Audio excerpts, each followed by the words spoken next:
Nowadays, there are more movies and TV shows being produced every year, each one becoming more and more complex mechanically and visually. Prosthetics have been bringing the impossible to life since 1895, giving moviegoers the most scary and fantastical experience they can have in 120 minutes.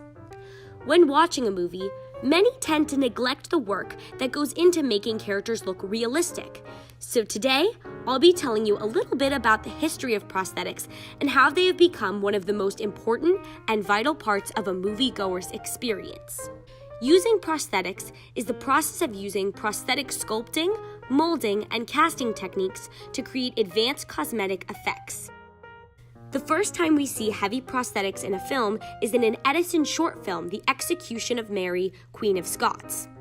In this film, we see the beheading of the Queen. This was done with a fake head.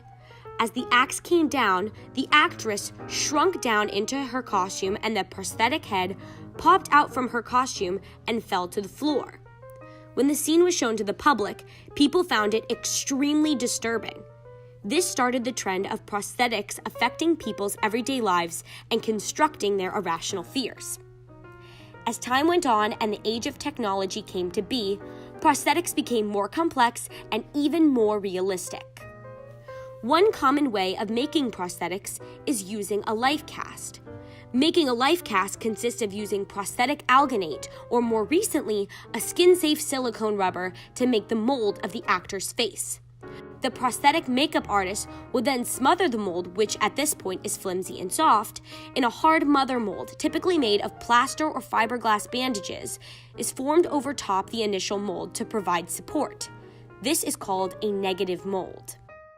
After the negative mold is made, it is then filled with gypsum cement to make a positive mold. This then gives the artist a platform to build the pieces off of. After this base is made, the artist will then layer additional clay, silicone, or other materials on top to shape the cast into the character. Some of the most famous molds that have been made this way are Frankenstein, Reagan, The Creature, Pan's Labyrinth, Werewolf, The Thing, and many, many others. Life casts are still being used today to make these creatures, but now many are made with computer-generated imagery, or CGI. CGI is used to create even bigger, even grander creatures. From Godzilla to Star Wars to Jurassic World, these bizarre and impossible creatures come to life with the power of modern technology. The prosthetic world can only grow from here, with new technology and new artists every day, giving directors and screenwriters the opportunity to make their visions and dreams come true.